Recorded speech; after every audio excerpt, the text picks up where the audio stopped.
क्या स्कूल बच्चों को असली जिंदगी के लिए तैयार करता है? मेरे मम्मी डैडी कहा करते थे, मेहनत से पढ़ो और अच्छे नंबर लाओ, क्योंकि ऐसा करोगे तो एक अच्छी तनख्वाह वाली नौकरी मिल जाएगी। उनके जीवन का लक्ष्य यही था कि मेरी बड़ी बहन और मेरी कॉलेज की शिक्षा पूरी हो जाए। उनका मानना था कि अगर कॉलेज की शिक्षा पूरी हो गई तो हम जिंदगी में ज्यादा कामयाब हो सकेंगे। जब मैंने 1976 में अपना डिप्लोमा हासिल किया, मैं फ्लोरिडा स्टेट यूनिवर्सिटी में अकाउंटिंग में ऑनर्स के साथ ग्रेजुएट हुई और अपनी कक्षा में काफ़ी ऊंचे स्थान पर रही, तो मेरे मम्मी डैडी का लक्ष्य पूरा हो गया था। यह उनकी जिंदगी की सबसे बड़ी उपलब्धि थी। मास्टर प्लान के हिसाब से मुझे एक बिग 8 अकाउंटिंग फर्म में नौकरी मिल गई। अब मुझे उम्मीद थी एक लंबे करियर और कम उम्र में रिटायरमेंट की। मेरे पति माइकल इसी रास्ते पर चले थे। हम दोनों ही बहुत मेहनती परिवारों से आए थे, जो बहुत अमीर नहीं थे। माइकल ने ऑनर्स के साथ ग्रेजुएशन किया था। एक बार नहीं बल्कि 2 बार, पहली बार इंजीनियर के रूप में और फिर लॉ स्कूल से। उन्हें जल्दी ही पेटेंट लॉ में विशेषज्ञता रखने वाली वाशिंगटन डीसी की एक मानी हुई लॉ फर्म में नौकरी मिल गई और इस तरह उनका भविष्य सुनहरा लग रहा था। उनके करियर का नक्शा साफ था और यह बातें थी कि वह भी जल्दी रिटायर हो सकते थे। हालांकि हम दोनों ही अपने करियर में सफल रहे, परंतु हम जो सोचते थे हमारे साथ ठीक वैसा ही नहीं हुआ था। हमने कई बार नौकरियां बदली, हालांकि हर बार नौकरी बदलने के कारण सही थे, परंतु हमारे लिए किसी ने भी पेंशन योजना में निवेश नहीं किया। हमारे रिटायरमेंट फंड हमारे खुद के लगाए पैसों से ही बढ़ रहे हैं। हमारी शादी बहुत सफल रही है और हमारी 3 बच्चे हैं। उनमें से 2 कॉलेज में है और तीसरा अभी हाई स्कूल में गया ही है। हमने अपने बच्चों को सबसे अच्छी शिक्षा दिलाने में बहुत सा पैसा लगाया। 1996 में एक दिन मेरा बेटा स्कूल से घर लौटा। स्कूल से उसका मोहभंग हो गया था। वो पढ़ाई से ऊब चुका था। मैं उन विषयों को पढ़ने में इतना ज्यादा समय क्यों बर्बाद करूं, जो असल जिंदगी में मेरे कभी काम नहीं आएंगे? उसने विरोध किया। बिना सोचे विचारे ही मैंने जवाब दिया, क्योंकि अगर तुम्हारे अच्छे नंबर नहीं आए तो तुम कभी कॉलेज नहीं जा पाओगे, चाहे मैं कॉलेज जाऊं या ना जाऊं। उसने जवाब दिया, मैं अमीर बनकर दिखाऊंगा। अगर तुम कॉलेज से ग्रेजुएट नहीं हुए तो तुम्हें कोई अच्छी नौकरी नहीं मिलेगी।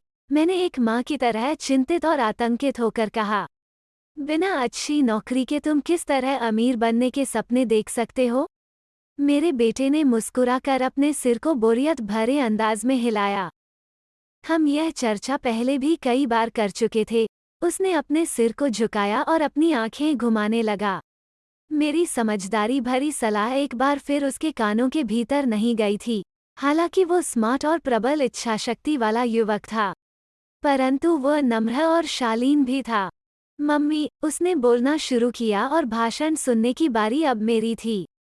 समय के साथ चलिए, अपने चारों तरफ देखिए। सबसे अमीर लोग अपने शिक्षा के कारण इतने अमीर नहीं बने हैं। माइकल जॉर्डन और मैडोना को देखिए। यहाँ तक कि बीच में ही हार्वर्ड छोड़ देने वाले बिल गेट्स ने माइक्रोसॉफ्ट कायम किया। आज वे अमेरिका के सबसे अमीर व्यक्ति हैं और अभी उनकी उम्र भी 30 से 40 के बीच ही है। और उस बेसबॉल पिचर के बारे में तो आपने सुना ही होगा, जो हर साल $40 लाख से ज्यादा कमाता है, जबकि उस पर दिमागी तौर पर कमजोर होने का लेबल लगा हुआ है। हम दोनों काफी समय तक चुप रहे। अब मुझे यह समझ आने लगा था कि मैं अपने बच्चों को यही सलाह दे रही थी जो मेरे माता पिता ने मुझे दी थी। हमारे चारों तरफ की दुनिया बदल रही थी, परंतु हमारी सलाह नहीं बदली थी। अच्छी शिक्षा और अच्छे ग्रेड हासिल करना अब सफलता की गारंटी नहीं रह गए थे, और हमारे बच्चों के अलावा यह बात किसी की समझ में नहीं आई थी। मम्मी, उसने आगे कहा, मैं डैडी और आपकी तरह कड़ी मेहनत नहीं करना चाहता। आपको काफी पैसा मिलता है और हम एक शानदार मकान में रहते हैं जिसमें बहुत से कीमती सामान है। अगर मैं आपकी सलाह मानूंगा तो मेरा हाल भी आपकी तरह ही होगा। मुझे भी ज्यादा मेहनत करनी पड़ेगी ताकि मैं ज्यादा टैक्स भर सकूं और कर्ज में डूब जाऊं।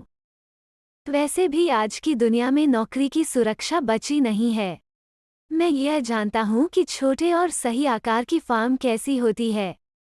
यह भी जानता हूँ कि आज के दौर में कॉलेज की स्नातकों को कम तनख्वाह मिलती है, जबकि आपके ज़माने में उन्हें ज़्यादा तनख्वाह मिला करती थी।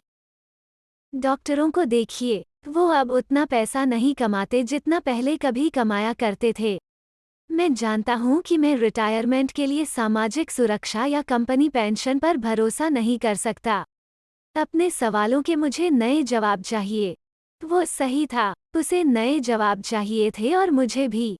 मेरे माता-पिता की सलाह उन लोगों के लिए सही हो सकती थी जो 1945 के पहले पैदा हुए थे, पर यह उन लोगों के लिए विनाशकारी साबित हो सकती थी जिन्होंने तेजी से बदल रही दुनिया में जन्म लिया था।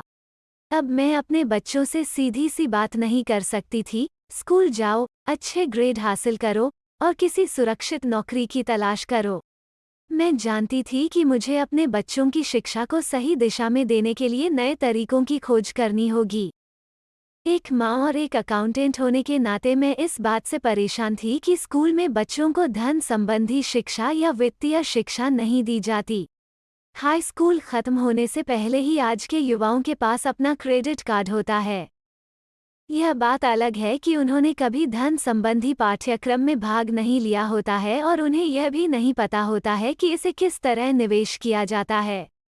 इस बात का ज्ञान तो दूर की बात है कि क्रेडिट कार्ड पर चक्रवृद्धि ब्याज की गणना किस तरह की जाती है।